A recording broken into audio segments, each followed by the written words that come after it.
PIEGUYRULZ here, and welcome to the recast. Waffles, waffles, waffles, waffles, waffles, waffles. Omelette du fromage.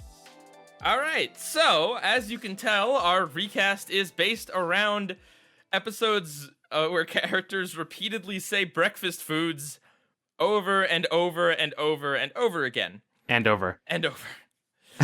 So yeah, we have a pretty fun comparison. The big cheese, which is better known as omelette du fromage. I don't know why they didn't just name the episode that. That's a little odd. But that episode, and then the episode Waffles from Teen Titans Go, which I know a lot of people have talked about in the past, but it's been a good few years. Maybe it has aged like a fine waffle on the sitting outside on the driveway for sitting on the iron. Yeah. You leave waffles for a few years. It's like a special fermenting process that. Yes. Waffles get better with age.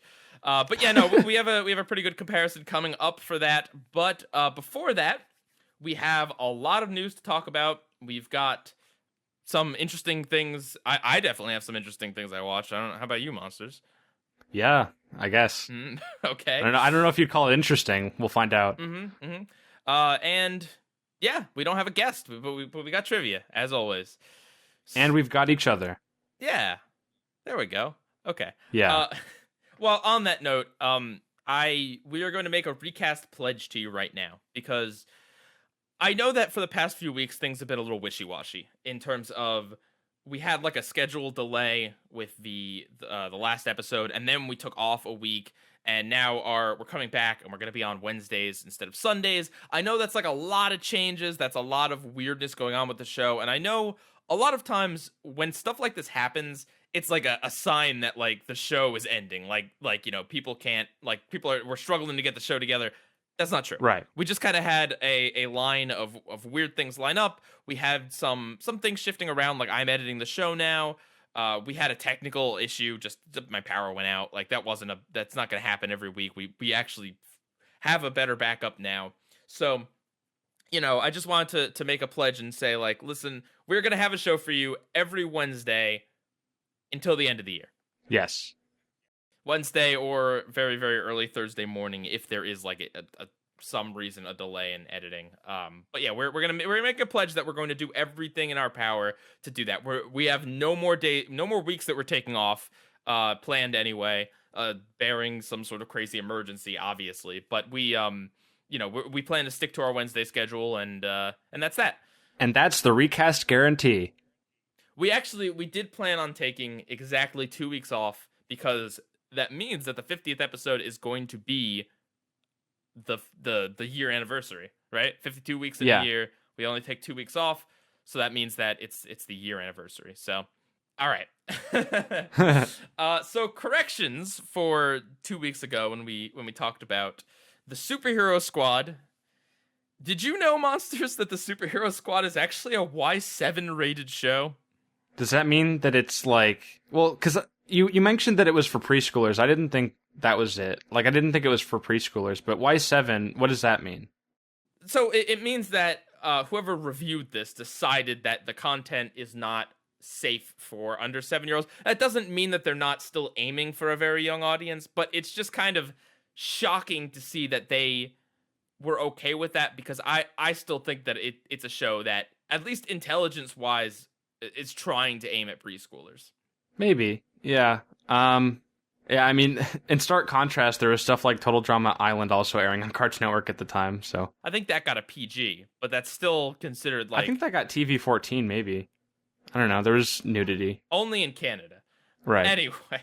But yeah, I just wanted to point that out. Someone addressed that, and I thank you for that, because that's just another thing about the Superhero Squad that's just kind of like baffling at who is this really meant to be for, aside from kids who are going to buy toys. But I cannot imagine that I would have watched that and been like, yeah, man, I really want that action figure of Iron Man and Wolverine twisted like a pretzel.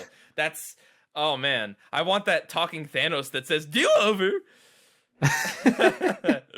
Yeah, same. All right, Monsters, I believe we have a live cast to announce, finally. Finally, we have the date for the upcoming live cast. The date is, drumroll, June 12th, Wednesday, June 12th. I believe 8 p.m. is the time when we're going to start it. But yeah, that's tentatively when the next live cast is going to be. Mm-hmm. That sounds like it's far away, but it really isn't. And also remember that next week is going to be the big 40th one. We will be announcing later in the show what we're going to be talking about, but we definitely want some space between the live cast and that. Monsters, would you like to tell the good folks at home what the live cast is going to be on? Sure. Yeah, so the live cast is going to contain the topic of... I'm not going to do another drum roll. It's going to be the Lorax movie from, I think, like 2011, the CGI one. And we'll be comparing that to the original 2D Lorax short. Yes. From, I want to say, the 60s or 70s. Yeah, something like that. But it's the Lorax! How bad could it possibly be? Yeah. Yeah, I mean, it was only a matter of time before we got to the Dr. Seuss stuff. Yeah. Yeah, just wait for Horton Hears a Who and The Grinch. It'll be the first time we talk about an Illumination movie, right? Yeah, I mean, we haven't talked about Minions. Mm-hmm. Except for just in small talk. Minions are always relevant to bring up. But yeah, we've got right. that exciting live cast coming up. And of course, obviously, when I say we're going to have a recast every week on Wednesday, when we do live casts, we're probably going to aim for Wednesday, but we might end up having those at a different date, depending on how it lines up.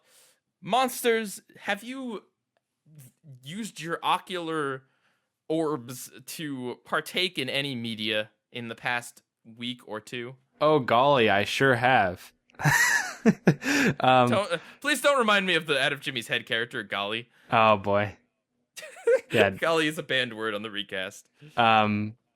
So I watched what, according to you, is my favorite show, and that's Family Guy. Oh, God.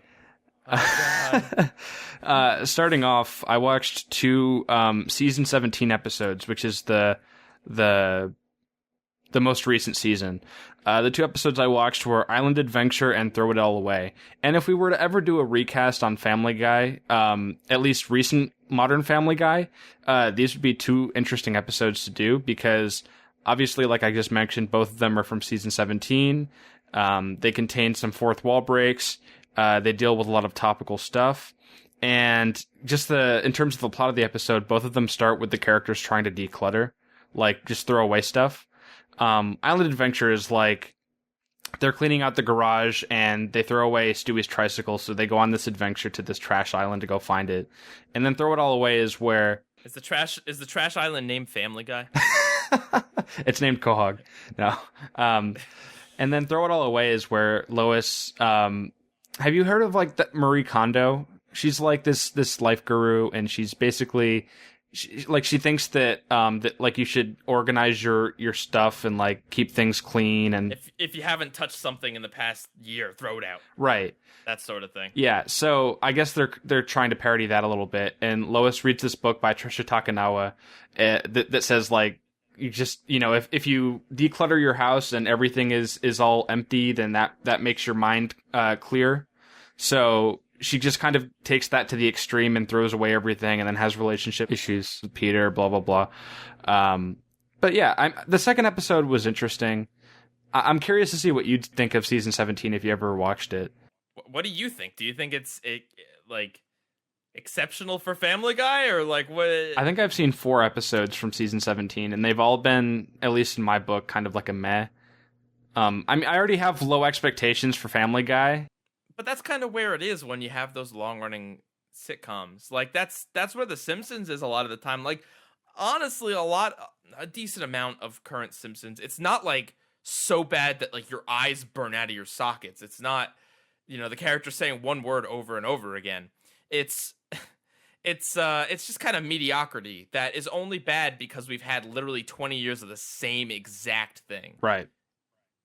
Like is that how you feel with Family Guy? Because that's how I feel with The Simpsons. I mean, sometimes there is like episodes that are just truly awful, and sometimes there are episodes that are surprisingly like good or at least decent. But the glut of it is just kind of like seen it. Yeah. I mean, Family Guy, it doesn't really take a lot for it to be fresh. You can tell that as the show progresses, tonally they tend to prefer certain types of jokes and certain types of story structures. But I don't know. It's a family sitcom that relies on pop culture. It doesn't take too much to make it interesting for me. Doesn't take too much to make it dated. Yeah, that too. Funny you say that too, because I was with some friends a couple nights ago, and we ended up by watching in succession the first 5 episodes of season 10 of Family Guy.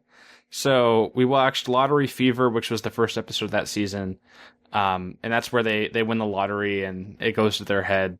So we watched that. We watched an episode where Quagmire's sister gets abused by her boyfriend. Oh God. That was not a good episode. There was one where like Peter falls in love with, Ryan Reynolds tries to get Peter to fall in love with him. And Peter's like very suspicious about it. And then the last one we watched was Back to the Pilot, which is a pretty cool episode in my opinion. Yeah. I mean, the way you describe these episodes just makes me never want to see Family Guy, except for that Back to the Pilot episode. Interesting. So that was my Family Guy of the week. And then I also watched the Netflix Ted Bundy movie that was released recently. Oh, God. We have to talk about this. I mean, I'm not going to talk about it in detail. I think it's called, like, Extremely Wicked, Shockingly Vile, and Evil or something. I don't remember, but I thought it was pretty good. I think Zac Efron had a pretty good performance. I mean, the first thing I saw him in was High School Musical, and just to see the evolution of that is pretty cool. They made him like pretty charismatic because that's who he was, but not enough to really make the viewer like him. So I thought it did a good job of showing kind of an outsider's perspective on what was going on there. Well, thank you for that. Yeah, of course. What did you watch? You know, I actually also watched a documentary today about The Price is Right and a guy who was really good at it. Oh, I watched that too. I completely forgot to mention that. Yeah, it's about a guy who was really good at it. Like I thought it was going to be about the Whammy scandal, the guy who broke that game show, the Price is Right. Not The Price is Right. Press Your Luck years and years ago. That's a really interesting story. Look that one up. Right, but it wasn't. It was Price is Right, and it's weird because the dude in it, like, it's basically mostly just an interview with the guy and some footage of the show, and like the guy is really good at math and he seems like really smart and stuff, but he's also like kind of emotionless and creepy. Like, did you get that vibe? Yeah. Like, I feel bad because I don't, you know. He seems like a nice guy. Yeah, but just some of the way he methodically, like, repeats exact details of what happened. Like, the obsession. It seems a little obsessive. Yeah, that's a great word for it. The obsession mixed with how, like, kind of, like, cold he is about it. Like, he's happy, but he's not, like, I don't know, he doesn't smile. You know, he's, like, he seems kind of bitter, even though I don't think he is. It's weird. It's like if I were to describe my YouTube career, but I was like, I started working on YouTube 10 years ago, and the videos I made were not very good. Like, if I delivered it like that, with like this level of seriousness. My first video was 3 minutes and 52 seconds. Right. Anyway, that was just a minor thing I watched. Mainly, I've caught a touch of the Pokemania. Ooh. I saw Detective Pikachu, and I won't spoil it. I won't give any, like, plot details, but I will be talking about the film a little bit, so if you still haven't seen it and you want to know nothing about it, skip ahead, but I won't be revealing anything that's crucial. Just talking about the tone of the film. It was entertaining. It was a good, like, solid, entertaining film. The main things that this movie has going for it is, like, the Pokemon interacting with the real world, like getting to see all those Pokemon, like to see Charmander cooking things on a skillet with its tail, to see how a Mr. Mime would be performing a show, and then how you would go about communicating with this Mr. Mime, to see, you know, all sorts of things like that, like all those little details, all the Pokemon. It's great. That's just absolutely great.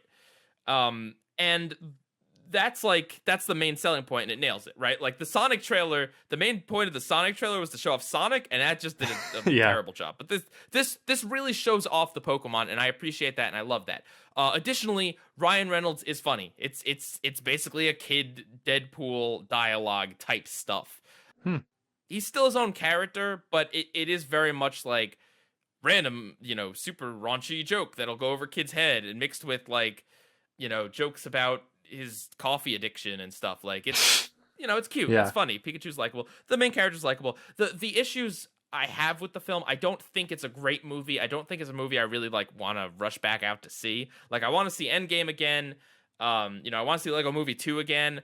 I could honestly do without ever seeing this movie again, in part because some of the dialogue and story beats aren't, they're written like they're still the anime, right? Like, it's still made for a very young audience. Like, there's still some weird like translation stuff. I don't think there is, but it's still kind of written that way. Like, there's a heavy element in it. I mean, I don't. It's not a spoiler. The trailers and everything. The main character's father is missing. Like, that's the whole plot of the movie, right. and he thinks he's dead. And so there's, of course, like scenes where he kind of like obviously like mourns his father, but it doesn't quite fit tonally. It kind of slows the film down. It kind of takes away from the Pokemon. When it's just the humans, when it's just that, it's like, it's just kind of like subpar, to be honest. It's just not anything great or interesting. Another big issue I had was that the focus is mostly on Pikachu. Obviously, there's a lot of other Pokemon, but Pikachu is the focus. Pikachu, just like in the game it's based on, does not use his moves. He cannot remember how to use them. What? So, basically, for a chunk of this movie, it's like the main character just has like a little sibling following him around, because while Pikachu is cute, when you take away his moves, he's just kind of like a little person. Yeah. Right? Like, if he talks and he walks around, like, there's, I don't know, and there's some battling in this, not a ton. This movie really makes me excited to see other movies in the Pokemon world. I want to see more of the traditional catching Pokemon and battling Pokemon and doing that. I'm not saying I want to see like Gen 1 retold on the big screen. I don't really want to see that. But like, certain key aspects of being a Pokemon trainer are kind of missing or only shown in glimpses in this film, and it really makes me hungry for more of that. So, I recommend this movie if you're a Pokemon fan. If you're not, honestly, if you're on the verge, I would say maybe skip it. And I'm not trying to be cynical. I enjoyed the film. I just don't think, I think that really the appeal is the Pokemon itself. And I think that's fine. Like, I think it's okay. I don't think that the story is necessarily, or the dialogue is the end all be all. I think the spectacle of the film can carry some weight, but I don't think it can make it a great film, in my opinion. Right. I watched YMS's review of it, and I think he gave it a 2 out of 10. Oh. I mean, he usually has... That guy's way more cynical than even I am. Yeah, he usually has like low scores for movies that I would give like much higher scores. Like, I think he gave Spider-Man Homecoming a 6 out of 10. So he tends to be less forgiving in that regard. But yeah, he had a lot to criticize about the movie. Well, there's definitely a lot that you could nitpick out of it. Like, YouTubers are gonna love this film. Right. I can't really talk about like the mystery and the twists and everything, but let's just say that like it's really not unpredictable at all. There's maybe like one or two little twists in it, but otherwise, like the main conceit and kind of the ending, it kind of rubbed me the wrong way because it's a little obvious and it's a little, like, I don't know. It kind of makes you question some things, but I enjoyed the ride for what it was, and the protagonist is very likable. In particular, there's a Pokemon that how do I put this without that the bad guy uses, and that's probably the best use of a Pokemon in the entire movie, and it's really cool and it's really interesting, and it's the sort of thing that it's like the realism of Pokemon. Like, you take these fantasy fun creatures that you only see in a certain context in the games, and you bring them into the real world. What do some of these powers look like? What are the implications of them? That one Pokemon in particular is used exceedingly well for that. Well, the thing is, does this movie take place in the world of Pokemon or in like real 2019 Earth? In the world of Pokemon. It's not Sonic. Okay. No. But it takes place in Rhyme City, which is not it's not located in any of the regions that we've played games in, aside from obviously Detective Pikachu, the video game. Yes. Detective Pikachu definitely did what it set out to do, in the sense that after having watched it, I was like, dang it, I want more Pokemon in my life. So I was like, I started to watch the X and Y anime. I think I forgot to talk about it on the show. I only watched like 5 episodes of it like a month ago. And at the suggestion of Chugga Conroy, he said that season, that whole X, Y, and Z in particular, but like start with X and Y, like that's good stuff. But anyway, Netflix had taken it off. So, and I know that you can watch X and Y on like Pokemon.com or like a few other places, but I had a lot of free time, like doing some chores and work and stuff, and I needed to watch it in a place that was convenient, like on a tablet and on everything. So I saw that Sun and Moon, the anime, the most recent part of the anime, was up on Netflix. So I'm like, yeah, why not? I'll do that one. Like, okay. I watched the entire first season, which... Oh, wow. Yeah. Well, like I said, I had... to explain it, like, I watched this when I was on the treadmill. I watched this when I was doing busy work. I watched this when I was making dinner. I watched this when I was playing Ultra Moon, which I decided to go out and buy because, again, I guess I'm just a sucker. Detective Pikachu got me. Maybe it was designed to not be a completely satisfying experience to get me to go seek out more Pokemon media. Have you been hypnotized to buy all Pokemon toys? Not quite yet, as I look over at my wall of Pokemon plushies. Okay, but anyway, yeah, I saw the first season, which basically, so like, okay, if you don't know, Sun and Moon is a big departure from like everything before it, in the sense that Ash actually settles down on this island and goes to school. Pokemon school, of course, not regular school. He doesn't need to learn how to, like, arithmetic or anything. Right. No, that's not important for a 10-year-old. He doesn't need taxes either. Definitely right, not. No. Pokemon could do that. There's like a Taxachu or something. Yeah. Yeah. There is no tax in the Pokemon world. It's never really a question of how Ash decides to settle here, and his mom, they're on vacation. Ash is on vacation with his mom, and he decides to just settle here in Alola, and his mom's like, okay, bye, and Ash just goes and lives with his teacher, because apparently his bachelor teacher has no problem with this kid, like, crashing, and there's nothing weird about a student-teacher that live together. Anyway, point is, he stays in one put instead of journeying around. There's, 5 other main character kids that are with him instead of, like, the typical 2 or 3 other kids. He's not collecting badges. He is doing the island challenge, but weirdly enough, all of the trial captains, if you played the video game, they're the students that he's in school with. The trial captains don't even exist in the anime. They're kids. So he's only doing the grand trial parts with the kahunas. But anyway, it's very different. It's less emphasized on battling and more emphasized on like other ways of interacting with Pokemon, like races and having Pokemon like help cook and stuff like that. And it's not, I don't know, it's not the most action packed, but it does still kind of manage to have action in an interesting way. And what I can say about it is that there are certain elements that are like really interesting, like Mimikyu, who is this just disturbing ghost type that wears a cloth to look like Pikachu. And in the anime, his neck is always like snapping. He's introduced when Team Rocket think it's Pikachu and think that Pikachu's neck just snapped in front of them. That's his introduction. Every time he moves or shows up, there's a sound effect of like nails on a chalkboard. It kind of sounds like like a Psycho Strings. Like it's creepy. And Meowth is always saying like, he's always telling him to stop talking because he's saying these horrifying things that we can't hear. Mimikyu is just a beautiful thing in that show. The animation and art style is gorgeous. Like, I cannot believe I was so, like, down on it when it first came out. Like, it looks different from the rest of the anime, but as we've proven before in Bye Bye Butterfree, the rest of the anime didn't particularly look great. So, yeah, even though it is a significant art shift, like, it looks dang good. They do a lot of really comedic close-ups that, like, look better than SpongeBob close-ups. They're funnier than SpongeBob close-ups. Right?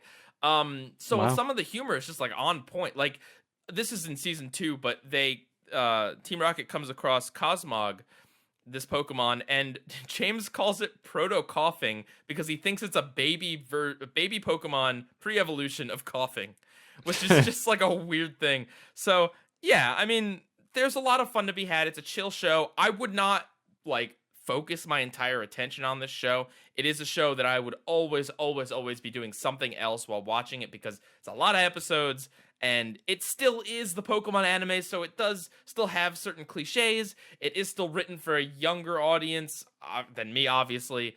It does still have certain things, but on the flip side, it also has things like an episode where Ash must help a Litten deal with the death of another Pokemon. Like a Pokemon dies of old age, and Ash has to help counsel another Pokemon through it. And Pokemon die? Yes, of old age. Not for any other reason.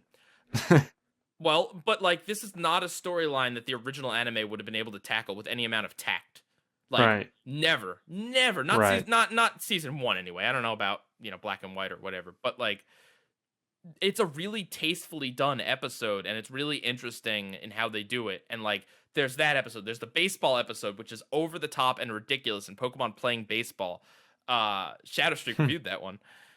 Like there's a lot of really kind of weird and standout episodes, and if you're looking for like a Pokemon experience that is different from the typical like there is filler stuff in it, but the filler tends to deal more with developing the side characters rather than like Ash runs across a random trainer in the woods who wants to catch a Psyduck, so he helps him. Like that's like half the episodes of the original.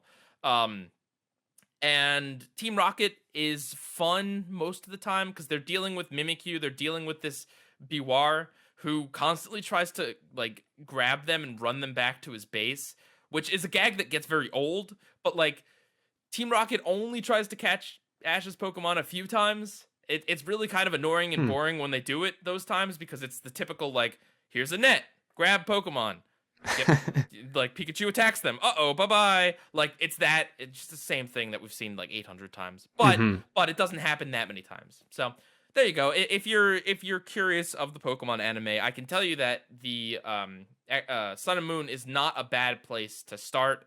It's not a terrible thing. And the second season, which I got a few episodes in, it really, really picks up, even though the first season is kind of like layabout and, let's establish each of these other characters. Let's show them their home life. Let's do all this other stuff. The second season has like this big arc right off the bat with the Aether Foundation and Cosmog and like all this other stuff that you kind of been waiting for them to get to. So I know that was a long diatribe, but there's really is like a lot to talk about with Pokemon. There's 43 episodes. In the season or just in that? In the season. And you watched all of that? Yeah. 43 half hours? Oh my god. Well, we had 20 minutes. There's an intro and an outro that I've skipped.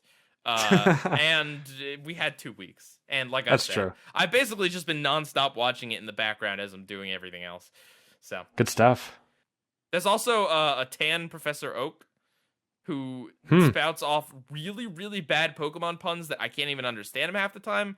But that's because they're trying to translate it from Japan, the puns, and it's not working. So, but yeah, it's a mixed bag. But it's overall, I think I had a good experience with it. Cool. All right, on to the news, and we have some good news right off the bat. I think this is great news, anyway. Yeah. Okay, so the Rocko's Modern Life TV movie, Static Cling, and Enter the Florpus, the Invader Zim TV movie, they are both coming to Netflix. Woo! Finally some closure. Oh my god. Well, not quite yet, but this is what this was rumored that's why they waited to reveal this, and that's why they haven't aired this. We still don't actually have an air date other than I think they said summer, right? Yeah, well, summer for both. Apparently, Joe Murray, according to this article from Nick Alive, Joe Murray said late summer. So August, perhaps? Gosh. Is it possible? I don't think anyone's ever talked about this, but is it possible that maybe Static Cling has some certain things that like relate to the summer and like Nickelodeon held it and this has been held because it has to have a summer release? Like, I don't, I'm not sure. Reason. But at any rate, I'm so happy that this is happening. Not just that these are getting released. I think Netflix is the perfect place for this because, like, I know people who love Hey Arnold, right? They were like, oh, yeah, that show was great as a kid. Like, oh, yeah. And they had no idea that there was a reunion TV movie because it aired on Nickelodeon, and they don't watch Nickelodeon. No one, like, I don't watch Nickelodeon. Like, you know, no one above a certain age watches Nickelodeon, and even that certain age that is supposed to be watching Nickelodeon, they're watching Netflix. You know, Nickelodeon's viewership is going down, down, down. So I know people that had an interest in the Hey Arnold movie, but never saw it because they don't care that much that they're going to seek it out, or they never even knew it happened. Yeah, you have to be in the loop. With Netflix, it's going to pop up on the home screen. Anyone who has any nostalgia for either of these films can just click on it. I Exactly. think that's great. I mean, it would be nice if they had a Nickelodeon airing as well, but honestly, that's not how I consume media, so I'm not going to sit here and be like, oh, they're disrespecting it by pushing it online. No, this is a good home for them. And the great thing is, it's not like you have to wait for an air date. You can watch it whenever, and you can watch it on repeat. Yeah, I'm very excited for both of these. I wonder how long they'll be, because, you know, they call them made-for-TV movies, so I doubt they're going to be, like, 2 hours long, but I don't know, maybe, like, an hour, 90 minutes? So, yeah, I mean, it sucks that we had to wait this long for all this, but most likely there was negotiations, probably. Nickelodeon probably the original leadership at Nickelodeon was just going to air them, but then when leadership changed, all plans were, you know, put on hold or put on rediscussion, so that probably is what happened. But yeah, no, this makes the most sense. Nickelodeon's been just kind of weird about, like, what they're doing with their streaming. Their plan is to just spread everything across everything. Some on Hulu, some on Netflix, some on Verve, some on Nick.com. Like, it doesn't seem to make any sense, but, you know, I have Netflix, so. Yep. For now. Right, yeah, for now. All right, so that's a finally. I mean, we'll definitely be talking about those films. Like, if not, if they don't get their own recast episode, like comparing against each other or comparing against their original shows, we will at least talk about them on the show, period. Yeah, for sure. All right, and speaking of things we have to talk about on the show, all that, it's coming. Yep. The reboot's coming, June 15th. That's when it's going to premiere, with the Jonas Brothers as a musical guest. They're pretty popular. They were just on SNL, so I guess now they're doing, like, the kid equivalent of SNL. Basically, well, that's what Nickelodeon hopes. I'm doubtful. It's funny because they're marketing this reboot with, like I saw they had a clip. Well, actually, it is this clip with the Jonas Brothers where Kel comes out and he's doing his Good Burger thing, but it's like, dude, I don't care about a new All That series. I don't want to watch cringy kid humor. Like, I have nostalgia for the original show, of course, but, like, if the humor hasn't aged too well. No, it's more just like I remember laughing at that, and that's why I occasionally will enjoy watching 1 or 2 episodes of All That, and that's about it. Younger people, you know, when they see this clip, do they know who Ed is? Like, I do they? Have they seen Good Burger? I don't know. Probably not. That was on Netflix at a point. Yeah. I don't think so anymore. And so I don't, you know, are they marketing it to us? Because if so, that's a bad idea. Well, yeah, the thing is, I think there's going to be a blend of, like, brand new cast members, but they're also bringing back some of the original cast members, too, who are now probably, you know, 40 years old. Yeah, I think the whole thing is a bad idea and won't last. But I don't know, you know. Time will tell. Yeah, this new Nickelodeon, woo. Bridging the gaps between new and old and internet and TV. Sure. Are you on the payroll? Maybe. Just kidding. No, I'm not. I am not affiliated with Viacom. Is your name Brian Robbins? No, it's Bob Backish. Oh, no. Wait, he's the CEO of Viacom. So, that's on the Nickelodeon front of things. On the Cartoon Network, Adult Swim, Warner side of things, big news. Very big news. Warner Media had like an upfront, and there were a few things that came out of this, but the big takeaway for me is that they are working on not just a streaming service, but a streaming service in the same vein as Disney's. And by that, I mean a streaming service that combines all their brands or most of their brands. They're gonna try to bring in HBO content. They're gonna bring in Looney Tunes. They're gonna bring in DC, which bye bye DC streaming R.I.P. service. Yeah, I told you it didn't make sense. I mean, I still have it, I still use it, but like it doesn't make sense on its own. It'd be so much better as a bundle. Boomerang, R.I.P. Perhaps, maybe. Yeah. Yeah. So they didn't talk about it too much, but they're trying to come together, basically. Can they have like a better lineup than Disney? I don't think so, but can they have enough of a lineup of variety and interesting properties that'll make me want to have it alongside Disney? Absolutely. We're talking the DC stuff plus I mean, it could be Cartoon Network stuff, maybe not, but at least like the legacy stuff like Scooby-Doo, and then like the Lego movie, all their recent movies. Like there's a lot under the Warner umbrella, depending on how wide they want to cast it. And if they want to compete, they will have to cast it wide. Now, what's interesting about this is that they didn't mention the pricing, but the person announcing this service said the HBO people will still be able to keep their own standalone service instead of buying into the combined one. That's good. And HBO Go is already $15 a month, so I wonder how much this is going to be. Plus, it has to compete with Disney Plus, which is going to at least start out at being $6 a month. It does say that they might have ad-supported elements, so they might... Like Hulu? I guess. I mean, which is interesting because that would be a way to combat Disney if they were to say, all right, well, here's your streaming service that you could pay X amount for, and you just, there's no ads, there's whatever. But then if they could charge a very cheap amount or even no amount, like, and still have it on there with ads, that could be a really good competition to Disney for people who just don't want to pay. Right. I mean, that's what YouTube is doing with their premium stuff. I don't know if it's because their paid stuff wasn't working out or for whatever reason, but their premium content like Cobra Kai is going to be ad supported. I mean, time will tell if that's a viable method, but right. But yeah, no, I mean, I think that's nothing but good news because Warner has really done a terrible job at just kind of spreading its stuff all across Boomerang, DC app, some stuff on Hulu, some stuff on Netflix, some stuff nowhere. It's like, and also we want a competitor for Disney Plus. As much as I love Disney Plus, it needs a competitor because if it comes out and it just steamrolls all over Netflix and Hulu, what else is there? What's going to stop them from raising the price?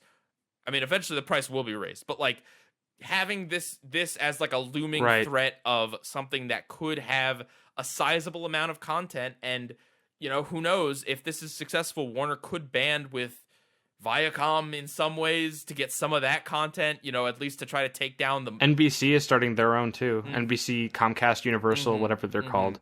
And again, this makes it even more scarier for Netflix. Yeah. All this content's gonna go away. But I guess I just hope that it'll make Netflix... Maybe it'll make Netflix better.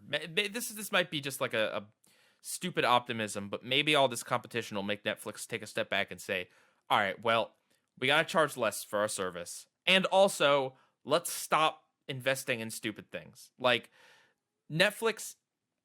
I appreciate that Netflix wants to give creators like unlimited budget on certain things like Sense8, but it's like sometimes things are just not a great investment. Like they spent a ridiculous amount on Sense8. Not to pick on that show. I mean, a lot of people like that show, and it's not like the worst show ever or anything, but it's not a show that was worth that however many millions and millions of dollars they poured into it, like for what they got out of it. You know what I mean? I think Netflix has been in a position far too long where they can afford to make really stupid decisions. And like in some ways, that experimentation has gotten us good things. But in other ways, I feel like it's made them kind of maybe miss the boat in some ways. And maybe by having to cater more to their audience, they will buckle down a little bit more. Yeah, I like the creative risks that they take. But I mean, I don't think it'll be feasible forever. Honestly, if Netflix purges all of the non-original content, like everything else goes, it's just Netflix original, but then they drop the price to like $2 or $3 or something really cheap, maybe that's worth it still, Yeah, Maybe that's, or maybe Netflix adopts, goes back to ads or what, it's, I don't know. Again, I think this is all good because it's more competition. It's more just breaking things up that have kind of been stagnating. A lot of people see it as this is like the big boys coming in and ruining everything. But you could look at it the other way and say that, Netflix's price has been steadily rising, so is Hulu's, and we still don't have some content like anywhere. Maybe this is the thing that's going to come and help fix everything, or maybe not. I don't know. It's even still, I feel like, because a lot of the reasons why people kind of cut the cable is because cable packages were like $100 a month, and having streaming services was like a fifth of that cost. But if you want to have access to all of that content, and you want to, I guess you're going to have to buy each, or like a subscription to each streaming service, then I think ultimately it's going to build itself up to be that price again. But like, I still see streaming as people pull this argument of that they think it's just going to be cable again, and I think that there's just fundamental things about streaming that isn't. Okay, so even if the price got hiked up, let's assume that it stays ad free, that you're paying the same price, but you don't have to watch ads. You get to watch content whenever you want.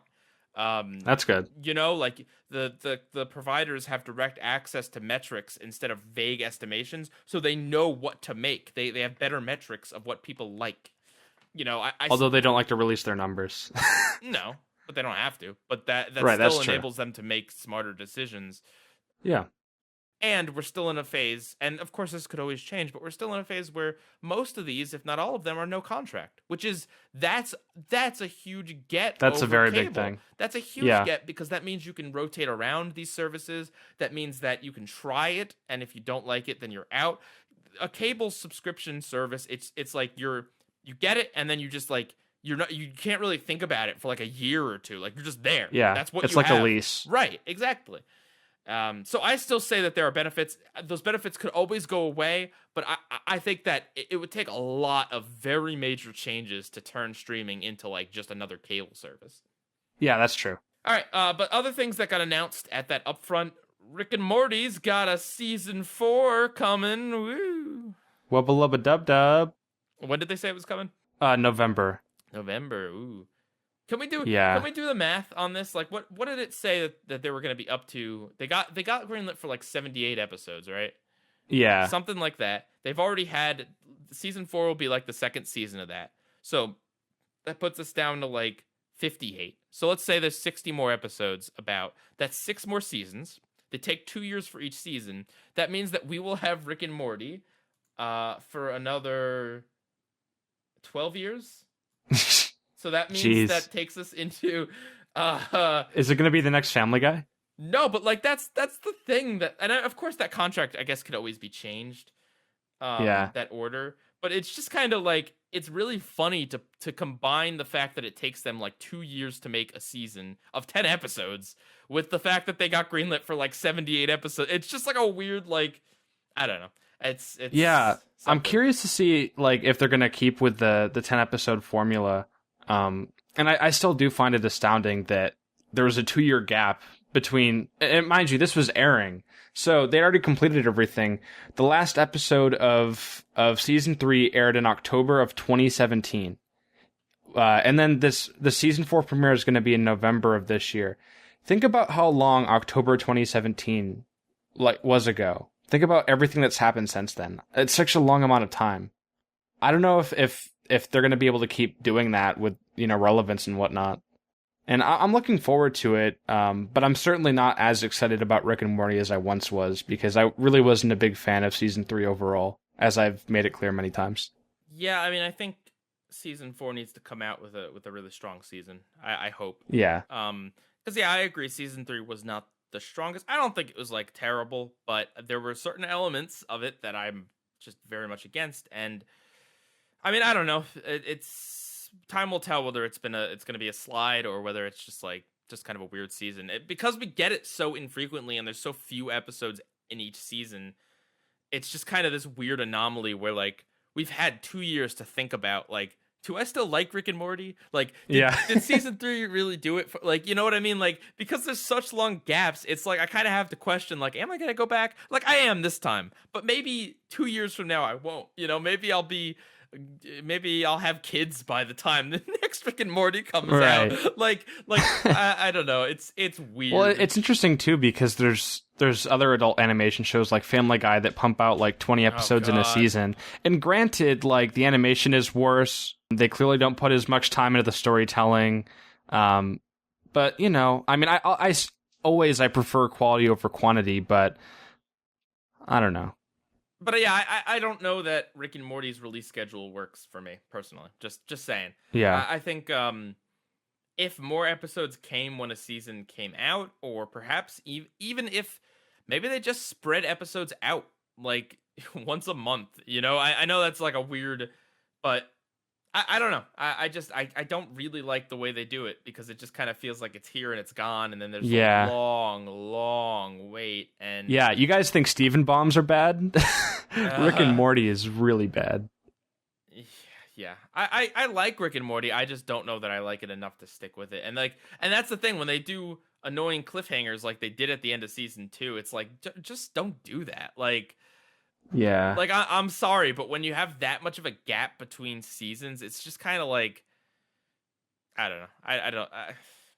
During season 3, the popularity was really big, too. I don't think it's as popular as it was when, like, all the Szechuan sauce stuff unfolded.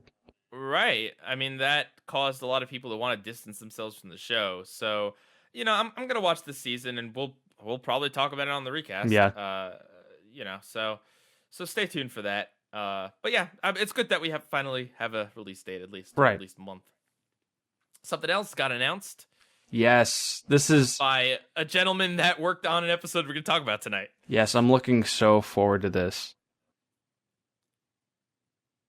Announce it. Okay. What is it? What are you talking about? Okay, so Adult Swim announced that they've ordered a show called Genndy Tartakovsky's Primal. In case you guys don't know Genndy Tartakovsky, he's probably my favorite living animator today. He directed the 3 Hotel Transylvania films, which I haven't seen, but I'm more of a fan of his TV stuff. He created Dexter's Lab, he created Samurai Jack, he created Symbiotic Titan, he worked on the Star Wars Clone Wars 2003 2D animated series. He worked on Popeye? Oh. Yeah, that should have happened. But point being, he's been a big creative force in the world of animation, and I love pretty much everything he does. They've announced a new show. It's going to be on Adult Swim. It's a 30-minute action show. It's supposed to be released this fall, and they actually provided a little bit of a synopsis. It says, Primal is going to center on a caveman at the dawn of evolution and a dinosaur on the brink of extinction, who form an unlikely bond that will be their only hope to survive a deadly and violent prehistoric primordial world. So, that sounds interesting. Obviously, if we look at it from a scientific angle, we know that, dinosaurs and people weren't around at the same time, but either or... Thanks, monsters. You're welcome. This seems like a really cool concept. They put out like a minute teaser trailer with some animation shots and some art. It looks absolutely beautiful. Whoever does the backgrounds, it might be Scott Wells, who's done a lot of the stuff for Genndy Tartakovsky. It just looks absolutely beautiful. The colors are super saturated. Assuming that, yes, this is a caveman who's going to be our protagonist. I'd assume that there's not going to be a lot of talking like Samurai Jack, and that, he was a very quiet, stoic guy. And this trailer makes it very clear that they're doubling down on the violence. If you recall from, like original Samurai Jack or, the 2003 Star Wars, The Clone Wars, there was no instances of blood really or on-screen violence. We saw robots and aliens, but that was about it. And then when Samurai Jack Season 5 came out, we saw blood and we saw brutal, visceral murder and that sort of stuff. And with this trailer, you see him, the caveman, like stabbing someone repeatedly with a bone and blood and all this stuff. It looks very gory, but this is the type of stuff I dig. This is the type of stuff that TV seems to be missing, and I'm really glad that Genndy is trying to bring this stuff back. The release date of fall seems like it's pretty close, so So I really hope to see this as well, in addition to Rick and Morty. However, when Samurai Jack season 5 came out, that was announced in late 2015, and in the teaser they said it was going to come out in 2016. It actually didn't end up by coming out until I think March of 2017. So I really hope that when they say fall, it's going to come out this fall. I don't even care if it's the end of fall, like October or November. I just want to see it this year. I've only seen one Gendy show. I know that's blasphemy. That is blasphemy. It has an episode called The Big Cheese in it. I'll force you to watch more Getty shows. I mean, I should. I know they're good. Like, I haven't gotten a chance. Well, yeah. One day I'll go back to the past with Samurai Jack. One day. Sounds good. Yeah. All right. And then, oh baby. So, Cartoon Network really, really, really, really likes promoting the idea of a new character being added to the main lineup. Yes. That's if I've learned anything from the way they promoted Bismuth, to the way they promoted Bliss, to the way they're now promoting Teen Titans sixth Titan, which is kind of awkward to say. Sixth Titan. Yeah. That's weird. Yeah. Ooh. There's gonna be a sixth Titan. Gee. Could this possibly be a mislead? My guess right now. My guess that they're gonna spend half the special hyping up this character's awesome rock powers, okay? And you think they're gonna add Terra. I know Terra's a character on the show, but you think they're gonna like add her to the team. But no, it's a literal rock with googly eyes. I wouldn't doubt it. It'd be a really big bait and switch. Yeah, it'll be the return of Slade all over again. Yeah, I love this tweet. It says, "Who is the sixth Titan? Find out on May 27th." And then they say, "Watch 2 episodes of Teen Titans Go all summer long." Yeah, I'm good. Yeah, no. There's like 0 chance of this being a permanent roster change, right? Like, it could be. You never know. That's true. Teen Titans Go is all about like being just not having any rules. So I yeah, guess and this is like, post movie. Maybe they want to shake things up. Someone suggested it could also be Silky. I wouldn't doubt it. I could also see it being like Batman or Alfred or just something. Just basically, what's the stupidest thing you could think of, and that's what Teen Titans Go. Even better, what if it's like an alter ego of an already existing Titan? Like Cyborg comes up with like an imaginary friend or something. I don't know. It's gonna be Waffle Man. Yeah, it could be a waffle. It's gonna be Iron Man. Gotta love Cartoon Network and their publicity stunts. I think the thing that made me laugh the most is people saying it's Blistina Utonium. It could be. You never know. Well, I mean, following the trend, it has to be a purple character, right? Yeah. Bismuth is purple. Bliss is purple. It's gonna be what's a purple? It's gonna be it'll be Thanos. It'll be the imbraggable, whatever it's called. The oh god, the Justice Friends, the Bulk or whatever. Oh yeah, the Hulk parody. Yeah, it's gonna be him. Could be. No, you know what? Here's what it's gonna be. It's gonna be regular Robin from our main regular Teen Titans. He's just gonna be on the show now. You wanted the original Titans back. Well, there you go. There he is. Now we have Disney news because the news just won't stop rolling. And it won't stop coming, and it won't stop coming. There's another Aladdin trailer, or actually not even a trailer, just a clip. A clip. The Prince Ali song. It's like the worst thing that I've ever seen translated into live action. It's bad. It's bad. If you watch this without the audio, you would never in a million years think that this is Aladdin. You would think that this is some very slow moving parade. Will Smith isn't even dancing. He just slowly shimmies. Yeah, he's like walking and doing MC callouts. Yeah, he's like the song also sounds like it's being played at like half measure. Like it sounds like it is a slowed down version of the song. Right. You know, the song that's known for having like a lot of energy. And if you rewatch like the original clip from the original movie, the genie is bouncing all over the place, transforming into women and announcers and like all sorts of other stuff, and Will Smith is doing nothing.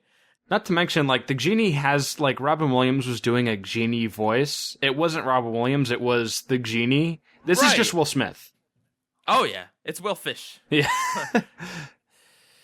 I'm flabbergasted. I think that this is going to be worse than The Lion King. Yeah, I wouldn't doubt it. Lion King does seem to be the most creatively bankrupt, but at least I can say that from a technical level, it's impressive. Yeah. And that's at least one way that it's impressive. It doesn't really deserve to exist, and I agree that remaking it, but with boring realistic animals, is dumb. But at least I can say I'm impressed by how realistic it looks. Exactly. This looks dumb. This looks dumb. This looks dumb. I'm sorry. It looks pathetic. It's so looks like static and slow. this is the best you can do with like one of the most memorable Disney songs of my lifetime, like of the thing that your target audience is going to be nostalgic for. Like really? This is all you can do? Slow moving? Terrible looking CG ostriches that put their face in the camera? That's what you got? Wasn't there an excuse for why it was slow? Well, someone said that it was because they had a real elephant and they didn't want to spook it, but I don't know if that's true. I don't know. The if elephant people in are the saying clip that. didn't look real. Even if that is true, that's a stupid decision. They made a dumb decision. Let's make it more boring so we can have a real elephant, even though everything else in this movie is fake looking in CG. Yeah. Either that's incredibly dumb or that's not true. One or the other. When you adapt something, okay, you pick and choose certain elements that you're going to like either one-to-one recreate, either adapt into something else, or omit entirely. And when you omit entirely, what you're supposed to do is add something else. You're supposed to fill it with something. This looks like they realized, well, we can't have Will Smith bouncing around. It'll probably look stupid in CG, so we can't do it. And instead, they decide, let's replace it with absolutely nothing. Let's make this iconic sequence look like a dumb parade. The whole point of this scene is that the genie is hyping up Aladdin. Aladdin isn't some famous prince, but through the genie's magic and through Robin Williams' beautiful performance, you believe Prince Ali. Oh man, you gotta know this guy. He's someone. Through Will Smith's performance, by the way, you barely even see Aladdin in Will Smith's performance. He's just some schmuck sitting on an elephant. That's all. Not to mention, this is just a personal thing, but Jasmine in the movie is the same actress who was in like a DCOM from 10 years ago called Lemonade Mouth, where she played like a really edgy teen, and that's all I can imagine her being. That's just an extreme nitpick. I'm not trying to criticize the trailer for that. I get passionate about it just because it's Aladdin is a really good movie, and it doesn't mean as much to me, but I'm sure it means a lot to you. Well, especially Will Smith, especially Robin Williams and his performance as the genie. I've said it, that makes that movie, and without it, it's dumb. Like it's an irreplaceable performance, and I've seen that Will Smith on like promotions and interviews has tried saying that I try to be respectful about it, and he's doing his own thing, which I respect. He's trying to give it like a hip hop flair, and like that's okay, but it's like it. Yeah, you can't top that performance. If this was mid-2000s Disney, they released Home on the Range and it bombed and Life is Terrible, Brother Bear is an awful movie. If they really needed the extra money. Right. Then I would say, well, this is still a bad movie. I hate that they're doing this, but you know what? They're going to use it to fund better things. But Disney is so far on top of everything, especially this year. Everything they got coming out with the MCU and Toy Story, Star Wars, and all this other crap. Frozen 2. They do not need to push this garbage, but they're going to do it anyway to wring as much money as humanly possible out of people. And you know what? When I saw Detective Pikachu, people were cheering at this trailer, and it's fine. It's fine. People are allowed to have their opinion, but I vehemently disagree with this. Just everything about it. I'm sorry. I do. Well, the sad thing about it too is there's people like us who are really concerned about Disney and are really, pro, creativity and risk taking. But like you just kind of mentioned with people cheering at the trailer, it seems like most commonplace people or people that aren't too invested in media and pop culture are excited for this because they don't really care. Yeah, because they haven't seen Aladdin in a while and they're like, oh yeah, that's a thing. Yeah. And that's I do respect that. not everyone has the time, not everyone has the passion, not everyone cares or wants to be someone who actually looks at media and analyzes it and thinks about Exactly. what they are ingesting into their brain. I respect that not everyone has the time for that, not everyone has the passion, and that's fine. We all come at it from different perspectives, but I feel like I wouldn't be doing myself and my analysis skills and all that justice if I were to sit here and be like, it's inoffensive, whatever. Because that's not how I feel, and that's not. You don't want to lower the bar, and the bar with these movies is being lowered. I want more ambitious, crazy films like Endgame, and less just remaking something I've already seen, but worse. Yeah, well said. It deserves every bit of the hate it gets, and especially because it's going to get a lot of love too. And it's fine that it gets the love, but it's like you have to realize that certain people are going to be very against this, especially because it's already getting support. If everyone, and I know it might seem like everyone's against this movie if you're looking at like our Twitter sphere, like the people, you watch people like me and Monsters and other people in the cartoon community. Like, yeah, it's pretty common amongst our community to like bash on this stuff, but the greater people out there, the greater populace disagrees. So no wonder why we're going to speak strongly and loudly. And yeah. All right. I'm ready to move on. So it was recently announced that Hulu, so Disney, as you know, bought Fox. Fox had a big stake in Hulu, and Comcast also partially owns Hulu. So Comcast and Disney made a deal. Basically, the higher-ups at Comcast are leaving Hulu's board, and then Disney's higher-ups are coming in, and they're going to take full operational control of Hulu, whatever that means. I guess making important decisions, choosing programming, that sort of stuff. And then they made another stipulation in that deal where I believe in the next 5 years or some time frame, they made an auction where Comcast can either sell their stake to Disney at any moment. Disney can choose to buy Comcast stake in Hulu at any moment. I believe what they said to supplement this was that obviously D Plus is going to be more family oriented, and then Hulu is going to be more for kind of, adult Fox animation, Deadpool, some of their, FX artist, Searchlight type stuff. FX artists? I think you mean FX the channel. Yeah. I do kind of question the purpose of Hulu. Like I understand it as they describe it as like, yeah, they'll keep Family Guy there and they'll put Deadpool and stuff but it's just like I just don't care about the super adult stuff enough to subscribe to it. And I mean, certainly there are people that will, but like I don't know how much of a market there is for that. The reason I've always liked Hulu is because it's updated very frequently. So let's say that there's a show that you like on Netflix that's currently airing. You usually have to wait a fairly long time for Netflix to upload that recent season. For the most part, shows that are currently airing that are on Hulu, their brand new episodes get uploaded to the service like the next day. So it's very convenient in that way. So you don't have to have a cable subscription or you don't have to DVR it. You can just check it on Hulu. That's a good point.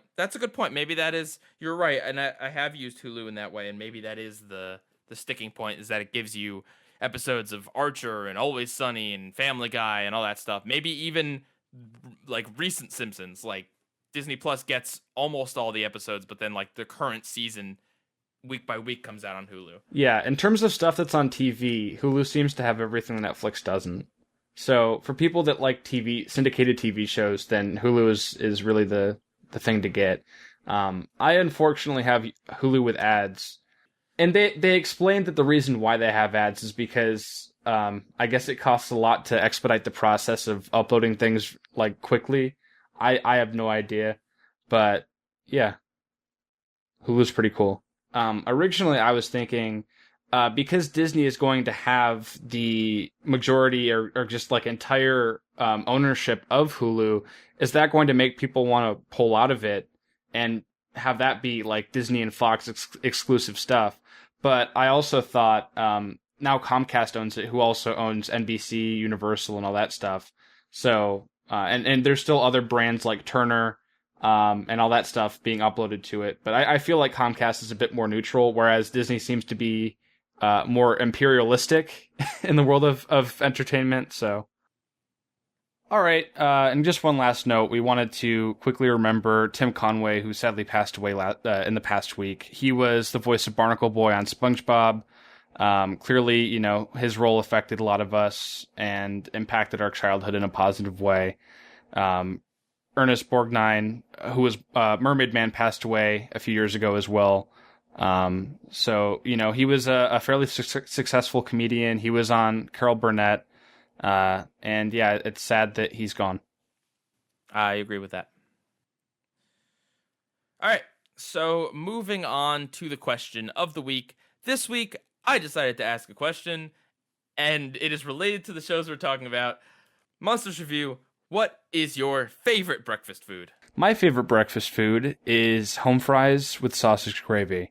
I only have it a few times a year, but basically my aunt used to own a diner, and my parents would take me there sometimes, and she had this specialty dish during the breakfast hour that was home fries with sausage gravy.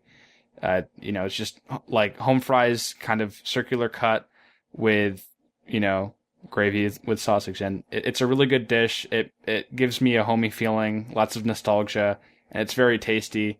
I don't have it too often. Pretty much the breakfast that I eat almost every day is like 2 eggs that are well cooked with sriracha on top. I don't know, that's just an easy meal that I cook all the time. But no, my absolute favorite is home fries with sausage gravy.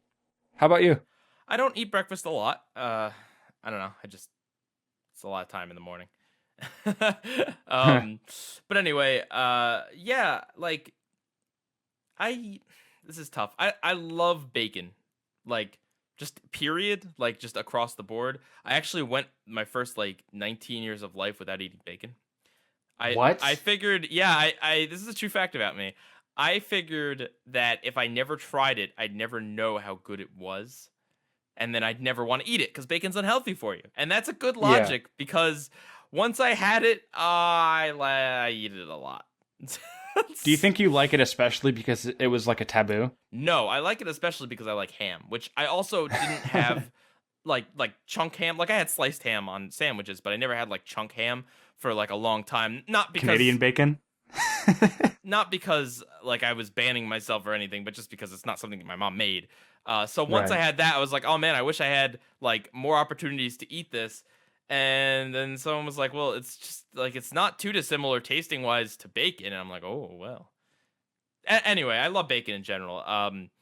But like, I really do like chocolate chip waffles and pancakes. I'll go with that. Especially with whipped cream. Oh, very good. Very unhealthy, but very good. Yeah. Also, this is not my favorite, but I had a few weeks ago at IHOP a cinnamon pancake stack with churros on top. And churros are great. Yes. That was, oh my goodness, that was very good. I don't know if this is an unpopular opinion, but when I have pancakes and waffles, I don't like stuff in it. I just like them plain, and I like them with syrup on top. Really? See, I specifically don't do syrup. Not because I don't like the taste. I just don't like how sticky it is, and it gets everywhere every time. I can see that. Like I know that's weird, but it's like I like it, but I don't like it enough to kind of get over that. Like it's like I only kind of like it, and I much prefer having like whipped cream or something else to go with it rather than syrup. But I'll eat syrup. Like it's not like, you know. Yeah, brown sugar is another good addition too. That's true. Oh man, I for someone who doesn't eat a lot of breakfast, I love breakfast foods in general. I love scrambled eggs is my favorite kind of egg. Sometimes when I do eat breakfast, I'll basically just have Cheerios. Like there's lots of different forms of Cheerios. You can't really go wrong with them. Right. So yeah, I thought that was an interesting question. Have you ever had an omelet with cheese? I have. My mom likes this. Really? Yeah. I don't eat too many omelets. I must have had it at least a few times in my life, but yeah. Yeah. All right. So, next week on the special 40th episode of the recast, we are going to be doing if there's one thing that we've talked crap about since like very, very early in the show, it's Disney live action remakes. We did it in this very episode. Yes. Monsters, have you ever seen a Disney live action remake? No. Neither have I. Neither have at least one of the people that we're probably going to have on next week, which means I think that it's only fair. We have to force ourselves to watch at least one. It's going to be perfect fodder for the recast. And also, like, I know we hate these films on, like, you know, on concept alone and the on ideas. Merit. Right, Yeah. right. We're not we're not hating on the specifics of them without seeing it. We're hating the principle. But I do feel like we do need to at least experience it once to really continue crapping all over it. So, next week on the recast, we are going to be talking about The Jungle Book, the animated film by Disney, and The Jungle Book, the CG animated film by Disney. So, the quote-unquote live-action Jungle Book. Mowgli's live action. I can tell you that much, probably. Yeah. For most of the film, anyway. At least parts of it. It Right. probably is easier to render him as a CG model for some scenes, though. Guarantee you. Yeah. For action. Yeah. I picked The Jungle Book because I feel like it's the most... Like, replacing it with CG and calling it live action is, like, the most heinous. And I could not, in good faith, ask you and other people and myself to go see Aladdin. Like, Aladdin would probably be more topical, but, like, I am not supporting that movie in theaters, and I legitimately don't think I could convince Monsters or anyone else in my circle to do it. Yeah, I would not do it. Yeah, so, and, when The Lion King comes out, definitely not that one either. Although maybe when it comes out on Disney Plus, we'll... Ooh. But that's a ways away. Anyway, Jungle Book seemed like the best one to kind of go for comparison reasons and everything. So, yeah, next week, Jungle Book. Yes. All right, so we're going to be taking a very brief break. You guys won't even basically know we're gone, but we'll be back in a minute. We're just going to refresh ourselves. We'll be right back.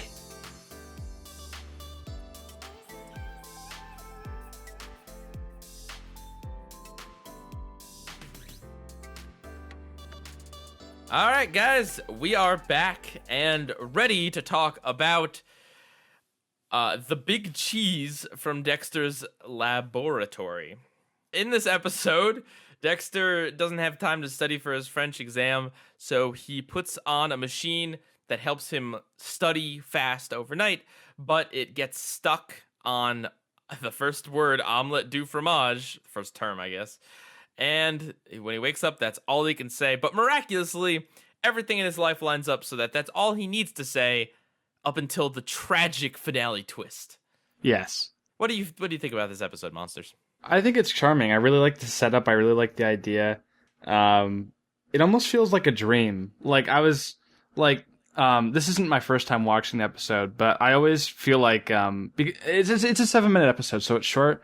But because everything just happens to be going right, it just seems too good to be true. And because Dexter was sleeping before when the omelette du fromage thing kept happening, I almost kind of imagine that he wakes up from the dream and that he ends up by going to French class and flunking. Because really, I mean, the twist at the end is cool, but to me at least, the ending feels a little bit unresolved.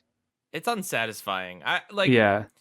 Dexter's Lab would do this in a lot of episodes where it would just kind of end with his lab exploding or just like tragic twist, I guess. Just like that's it. I mean, I guess you could say that this is what Dexter gets for not studying. Like, he took a shortcut, I guess, but it's just kind of like, I don't know, man. It's the world is cruel to Dexter a lot of the time. It feels like most of the episode is a montage. Yeah, I mean, it is. It is. Yeah. I don't know. I thought I'd love this a lot more than I did. I mean, it was okay. Like, yeah, it's charming. It goes by very fast. Like, oh yeah. I guess if I had to say, I was a little annoyed by it. Like, not necessarily the omelette du fromage, more that's all you can say. That's what gets me. I thought Dee Dee was the most annoying part of this episode. Yeah. Because she chants it and chants it and chants it, and she's like, she's sadistic. Like, it's okay, fine. It's one thing at the beginning of the episode, but when he's like crying because his lab blew up, like, she's laughing at other people's misery. Maybe it's like reverse psychology, because I mean, he does that to her sometimes, but well, isn't she supposed to be more ignorant than anything else? Like, yeah. ignorant and Happy-go-lucky. carefree. Yeah, like not like I'm gonna rub it in. I know they had kind of a brother-sister dynamic, like rivalry and making fun of each other, but this seemed like a weird thing. I don't know. I don't think Dexter was ever meant to really be taken that seriously, but it's kind of hard not to, because that's kind of like, I don't know. Dexter was really from a different time. It's weird to say because it was kind of the beginning of the current time, or beginning of like the time before the current time, but cartoons were kind of different back then. Yeah, Dexter's Lab was like a 3-part show. Right. I mean, how many shows these days have 7-minute chunks? They don't. Can you name one? No. A couple online shows, probably. Right. I mean, you could say like Love, Death, Robots is like an anthology that's got differently timed things, I guess. Yeah. But that's just Netflix overall. Right. Yeah. Like there are things that have shorts, but like not 3 short. I mean, we don't even get 2 11-minute shorts. It's just, here's an 11-minute episode. Right. Omelette du Fromage is like mimetic, certainly, but I don't think that this episode really did anything particularly like amazing. Yeah, it's fairly conventional as just like as a cartoon episode.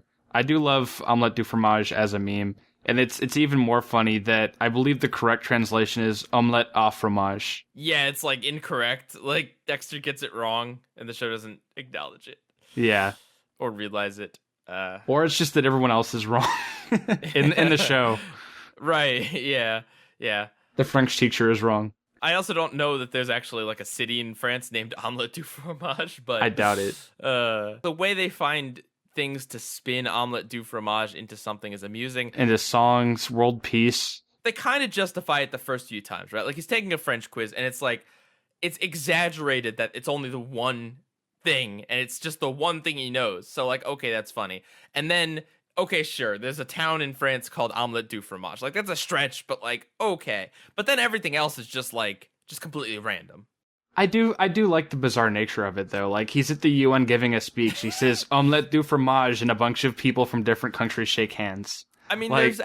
there is absolutely like an absurdist nature to it. I guess I prefer my comedy to be a little more, have some semblance of logic that is less repetitive, more smart.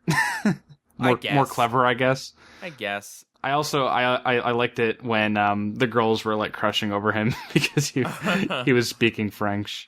I guess I could say I liked the beginning of this episode maybe more than anything else. Like the setup is probably the best part. Yeah, like the stuff that Dexter has to do, like trim his toenails and stuff. Like he's got some really like sequencing the human genome and stuff. Like yeah, I like the code names for it too. Like cutting his nails was podiatric sterilization, and like aquatic nutrification was feeding his fish. Mm-hmm. And also when he tells the computer to not be sassy, because he's like, which of my boy genius inventions can I use to help me learn? And the computer is like, I don't know. You tell me. You're the boy genius. Right. It's a very simple episode. Very. I mean, it works.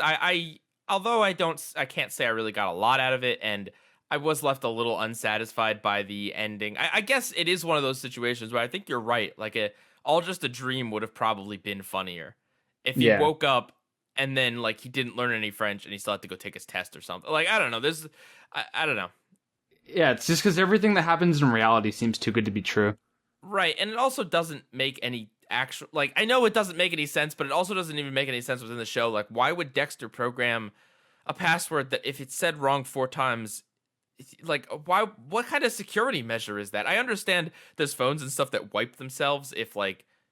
Yeah, like iPhones, if you keep typing in the wrong passcode.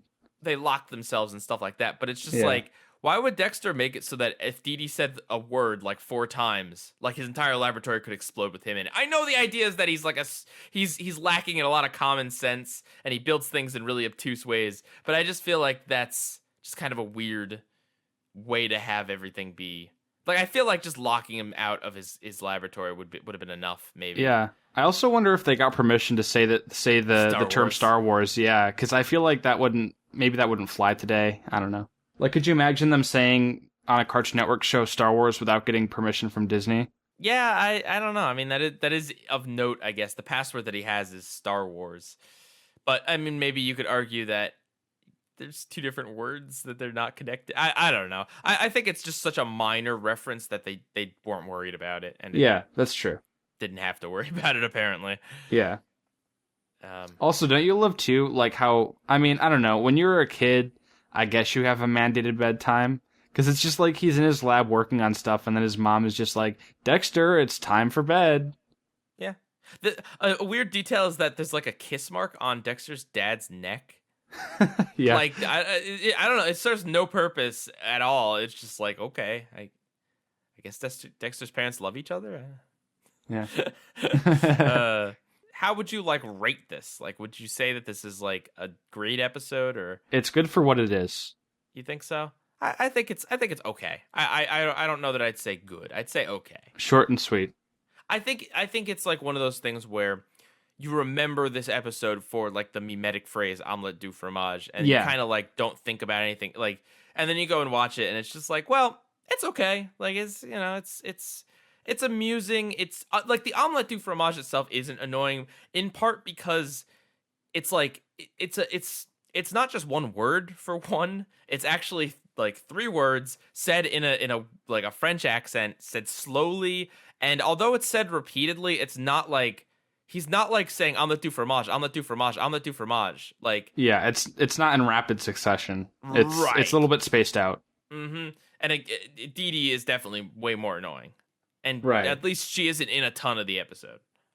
I do find it cool though. Like, I mean, would you call this episode fast paced? Yeah, I would. Like, like tonally, I don't think it is. I mean, like the story beats are fast in terms of just jumping from thing to thing. Well, thing. You're right. It's basically 2 montages. It's Dexter's like night ritual montage, and then omelette du fromage montage. Right, but each scene itself, I feel like the dialogue isn't exactly like fast or anything. It's not very fast tempo. It's just, you know, there's time to breathe between. It's casual in tone. Right. I guess to put it in time, like, I don't have a particular fondness for Dexter's Lab, to be honest. I did watch it growing up, but I was always like way more into Powerpuff Girls and Ed, Edd n Eddy and stuff like that. Like, you know, I thought Dexter's Lab was okay. I never thought it was the pinnacle of comedy.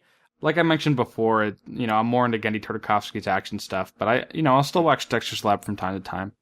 It makes me really appreciate the sound effects. I mean, there's not like a ton in this episode in particular, but like just hearing 1 or 2, that brings me back. Like, nobody ever really appreciates how good, like, a good sound effects guy is. Like, the cartoons had really good ones. Right. Well, Ed, Edd n Eddy is great. SpongeBob is great. But it's like no one ever really praises that, because when the sound effects are working, you don't even really like think about the sound effects. You know, They're just, it's a part of the show's like Ed, Edd n Eddy's a great example, because like there's random cows mooing and like just the most bizarre sound effects. Cuckoo clocks, all sorts of stuff. Right. That like they're not diegetic. They're not like actually happening within the episode, and they don't really make any logical sense why they would be there, but you just accept it because it just flows with part of like the absurdist nature of that show and the slapstick humor. And you watch the show enough that it just doesn't even register anymore how weird it is. Yeah, that's just what happens. It's different in the best possible way.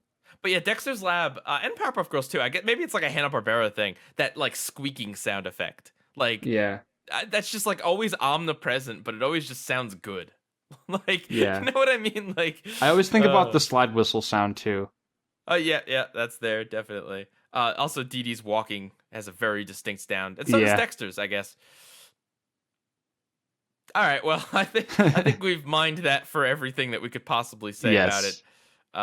You know, one of the bullies had a PHAT hat, a fat hat.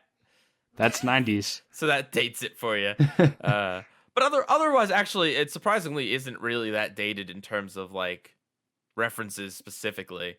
No. Star Wars. Star Wars is still relevant. More relevant now than it was in the 90s. Like, probably. Because this was, I believe, before the prequels, like a little bit. Well, they also did the special editions in 97.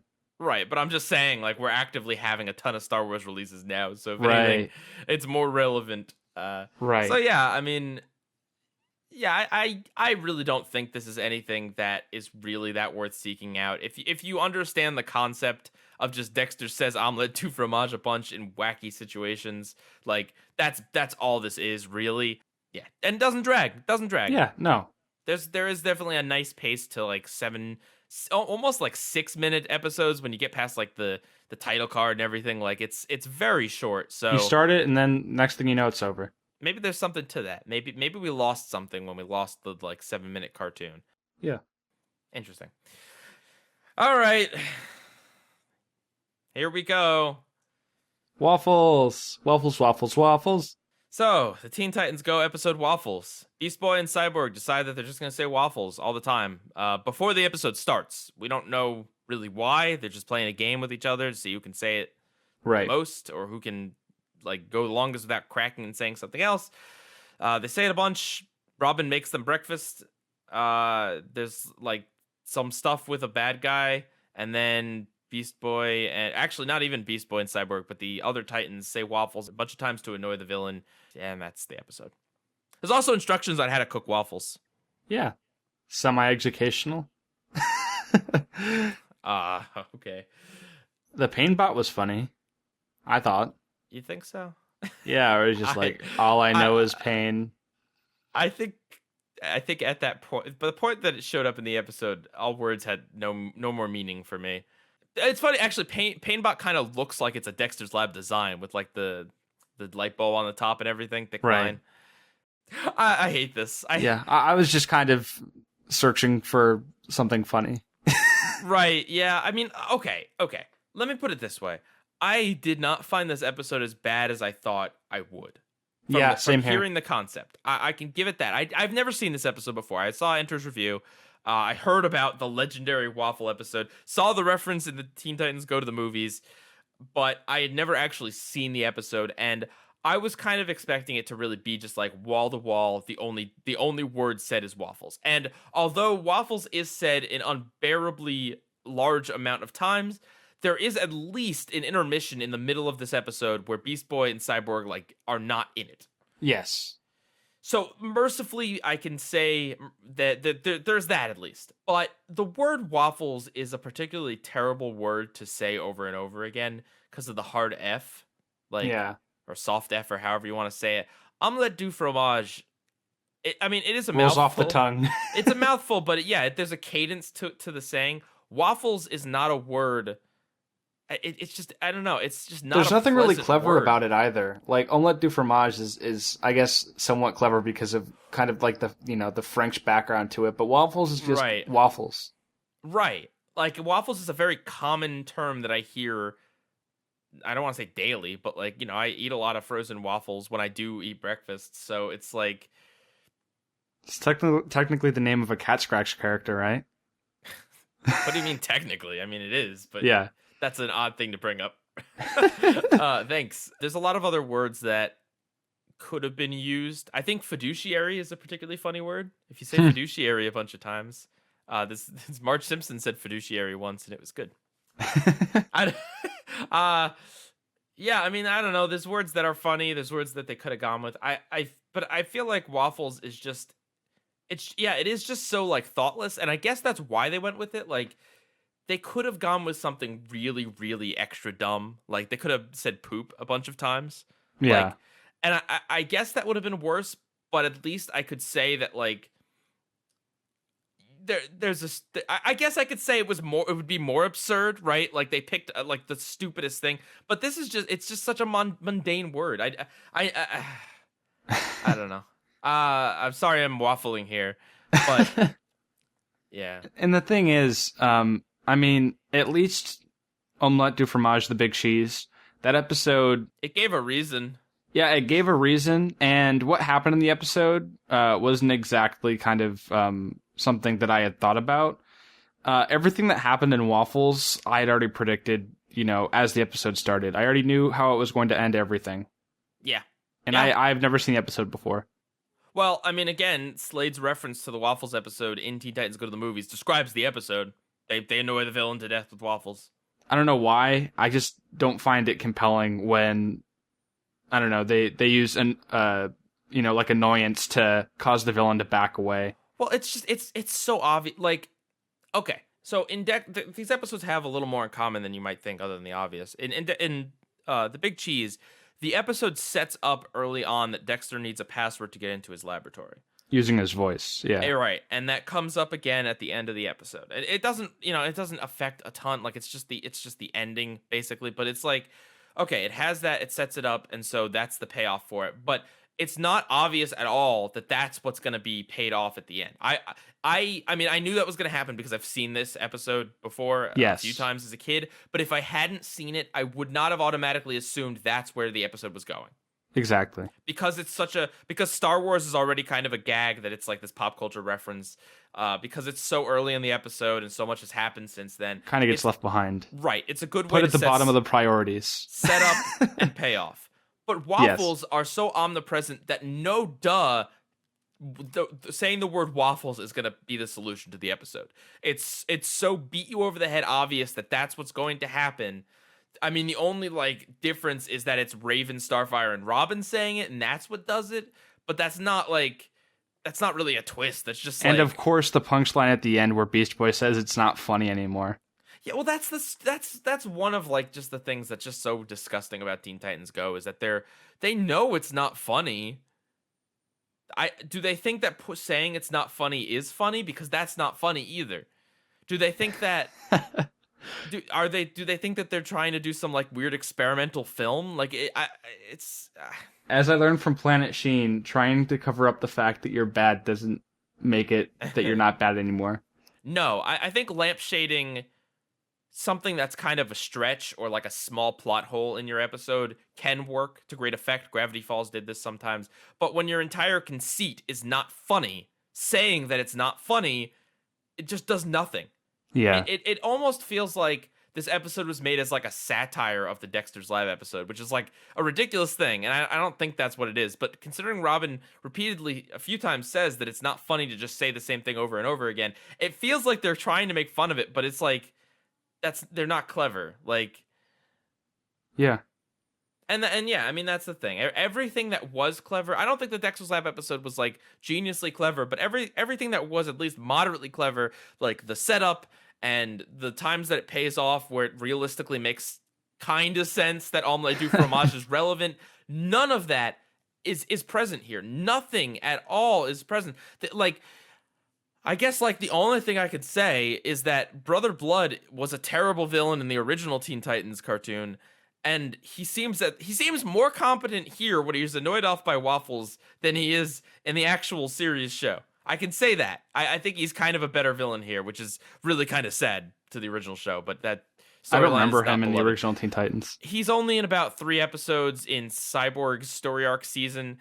And he gets worse and worse and more cackling as time goes on. He has like very little plans, and he's most prominently featured in the first episode where Cyborg disguises himself and infiltrates the hive. Right. But by the end of it, it's just, I don't know, it's weird, and he's not a great villain. Anyway. Also, the fact too that he's able to put up a barrier where like Raven can't do portals or like Starfire can't use her powers, or just like, I don't know. It feels like a plot sheet. I guess. I guess I appreciate that there was at least a semblance of trying to make this into a superhero cartoon, or at least a superhero parody, right? Yeah. Because the show so often isn't even like a parody of a superhero. It's just whatever random thing it feels like being. Yeah. At least this had a semblance of the heroes are gonna go fight the villain, even if it's in a goofy way.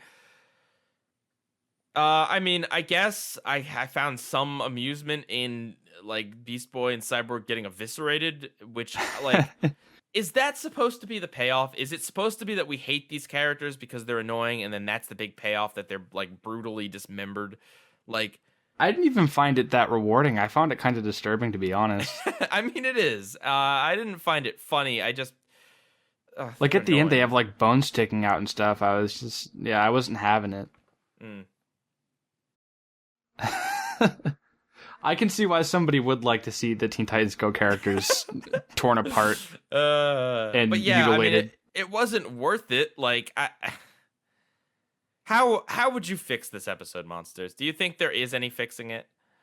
Well, I mean, we mentioned probably not the word waffles. Yeah, any other, not any other word, I guess. I don't know that egg would be better, but like, I don't know, not have like 3 songs about it. How about this? How about they can only say breakfast foods, and they can change up the breakfast food? At least that invites variety. Then they could go, they could do like more obscure things like Eggs Benedict or something. Right. Exactly. I mean, I'm not saying that's like genius or anything, but I think like that little bit of variation could go a long way. Like maybe they describe different types of waffles, like Belgian waffles, waffles with strawberries. Yeah, they could do like hard-boiled eggs, I think omelets, I scrambled think eggs. also giving us stakes at the beginning of the episode, if we had seen Beast Boy and Cyborg be like having some dumb argument, and like Beast Boy gets to drive the T car if he wins, and Cyborg gets to, I don't know, ride Beast Boy as a horse if he wins or something. Like, give some stupid, even if it's a stupid reason, something for us to be like, okay, that's why they're doing this. Okay, I can see why they're so determined to stick to this. But instead, it's all off screen, and it's only that like the other characters extrapolate, oh, okay, they're in a competition or something, which that Yeah, doesn't even seem to be true. It just seems like they're just saying it. Like at the end of the they're more episode, caught up in their silly games than they are like actual physical harm. And there's the thing too. I know that you mentioned that a payoff would be, them getting mutilated, but also, we see at the beginning of the episode that the other Titans are clearly getting annoyed by it, and Robin even like points his grapple gun at them twice. It's like, stop it. And then I don't know, maybe the fact that they're all saying it in unison and singing along to it is supposed to be rewarding. I don't know. I didn't get a joy out of it. this feels like this was taken from someone's like home life with their kids. Like, do you, like, no. I get the impression, right, that someone has kids, someone on the writing staff or whatever, and their kid thought it would be really funny to say nothing but waffles the whole day, and the parent was like, "Oh, this is so annoying," and then they just wrote that as an episode, I could see that. right? Because it's like, okay, I could see like a little kid thinking that that's funny to say that over and over again, Right.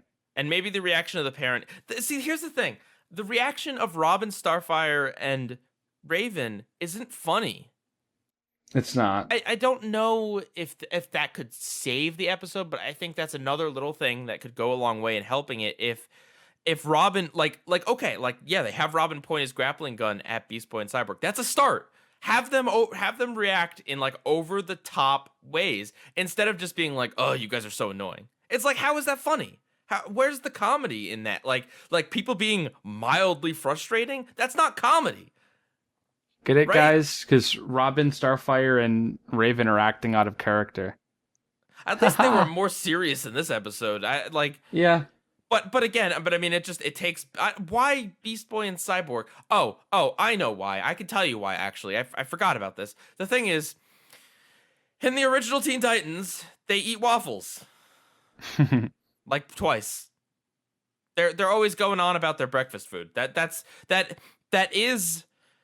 I hate this. I hate that I have to say this because it is true. It's stupid, but it's true. There are like a few times in the course of the series where Beast Boy and Cyborg are like obsessed with making breakfast, and Beast Boy's always like, "Oh, I hope that's vegan ham," like, and Cyborg's like, "No, it's all pig," and like they're arguing, and it's always used as like a gag at the end of an episode when they're wrapping up, and they're like, Right. "Well, we beat the villain. Let's go celebrate." Like that's. I think it pops up, I think twice, maybe 3 times in the course of the series. It's not like all the time or anything, but it did happen a few times, and I can't believe that they took that and extrapolated that into a whole episode of Teen Titans Go. Like, is that how bankrupt for ideas they were? I mean, at this point, they like sing and talk about every junk food imaginable. This was season 1, though, is the sad thing. Yeah. When was the Employee of the Month tofu episode? That was like season 4. Like that, they were well into their. There was the pizza episode. There was the pie bakery episode. Yeah, they're like obsessed with junk food. I don't know, man. At the point that you feel like you have to put a step-by-step recipe slow enough that people could legitimately follow along at home, I feel like you've really lost the plot. Yeah, it's filler. And I know, there's nothing like particularly brave or original about saying this episode is garbage. Yeah. But I just because it's been said a lot doesn't mean it's not true. Mm-hmm. We're just reinforcing how bad it is. There's a certain irony that the episode about waffles has been talked about, like, with the same opinion being spatted over and over again. Yeah. Boy. like this 11 minutes of Teen Titans made it felt like an hour. Like I felt like, Really? yeah, if this Like, did not- obviously the Dexter's episode went by way quicker for me, but I still didn't like look at my phone or anything. It still went by pretty quick. Really? Well, that's Yeah. okay. See, here's another thing. When I watch a lot of things, I mean, not really, not when I'm like reviewing them and talking about them, and not when it's like something I really like, but it's like a lot of the time I'll be doing something. It'll be a second screen experience, but you cannot watch. You have to watch the episode because you cannot listen to it because it's gibberish if you listen to this episode. Yeah. It's just complete gibberish. Mm-hmm. But yeah, no, I think giving them scenarios with Waffle, like just giving them scenarios, like I think maybe you do the opposite of Dexter, right? You give them this competition where they can only say Waffles, and then you put them in situations where they should, like, it's really tempting to say literally anything else, but all they can say is Waffles. It's like everything the inverse. goes wrong. Right. It's like, Beast Boy, you've won a lifetime supply of video games. If you could just tell me what my name is. And Beast Boy's like, Waffles? And then he's like, no, sorry, my name is Waffler. Yeah. Like this. They would do that. Well, that would be comedy. I don't think they would do that because that would be comedy. Yeah, no, that's a fair point. I don't know that comedy is a word to describe this episode. Oh, boy. One of these days we'll talk about a good Teen Titans Go episode, I promise. And to be fair, we haven't talked about, aside from the movie, which, Monsters, you were relatively favorable on. I wasn't. Yeah, I mean, I thought it was decent. I know that you really didn't like it. Yeah, but aside from the movie, we haven't talked about Teen Titans Go literally in ages, like since Teen Titans Go versus PPGs, basically. Yeah. So, yep, there you go. There's another dead horse beaten. Yes. Monsters, which episode did you like better? Oh man, this one's tough. My favorite of the voice recognition repetitive breakfast food episodes is the Big Cheese Omelette du Fromage. I mean, I think both episodes are okay. I like this one a lot. Let me rephrase. I think one is okay, the other not so much. There you go. I love the meme. I reference Omelette du Fromage all the time in just casual conversation. And I mean, this episode realistically doesn't have much to offer, but what it does have to offer, I do enjoy. Okay. That's fair. And also the ending, still leaves me feeling unresolved, but that's the only thing I really strongly dislike about it. And Dee Dee. I was not impressed by either. It's funny because I thought I'd like the Dexter's Lab episode more, and I thought I'd hate the Teen Titans Go episode more. But the truth is that, I mean, I think the Dexter's Lab episode is okay. Dee Dee is a bit annoying. The ending is a little unsatisfying, and ultimately, there is nothing like amazing or special about the episode. And I do feel like maybe there was there's a little bit of a novelty to this that I feel like if you were watching it for the first time, you could get more enjoyment out of it. Right. But as it stands, I mean, the episode passes time just nicely. I wasn't too upset with any particular part, and it's not really repetitive outside of Dee Dee. And it's an amusing concept, even if I can't really say I laughed at it. Again, it might just be that I because I've seen it before. And I mean, the fact that this is one of the Dexter's Lab episodes that I remember the most, that does say something. It did stick in my memory the most, and there is something about how mimetic the phrase is. Yes. Whereas with Waffles, I didn't hate it as much as I thought I would, but it's just dumb. There is nothing about it that really is clever. There's not really any level that this episode works on. I could maybe nitpick and find like one or two little things that I liked or thought were okay, but all in all, it is bad. It might not be like the most heinous thing to ever exist, but it is thoroughly unenjoyable. So the Big Cheese is better. I will say it was better than what I was expecting. Yeah, and same. But I was expecting something really, really bad. Yeah. And over on the Twitter poll for the week, we had 87% of people say the Big Cheese and 13% of people say Waffles out of 354 votes. However, I must point out that the results might be a little bit skewed because some people thought that I was asking them what their favorite breakfast food was. All right. Well, welcome to the trivia portion of our episode. Monsters Review, how are you feeling about your trivia skills tonight? Not good, but we're gonna roll with the punches. All right, I am going to say 5 titles, and you are going to tell me which titles belong to Teen Titans Go and which titles belong to Dexter's Laboratory. Okay, sounds good. Ham hocks and arm locks. How is Hawks spelled? Ham hocks. HAMHOCKS, one word. Oh, hammocks? Ham hocks.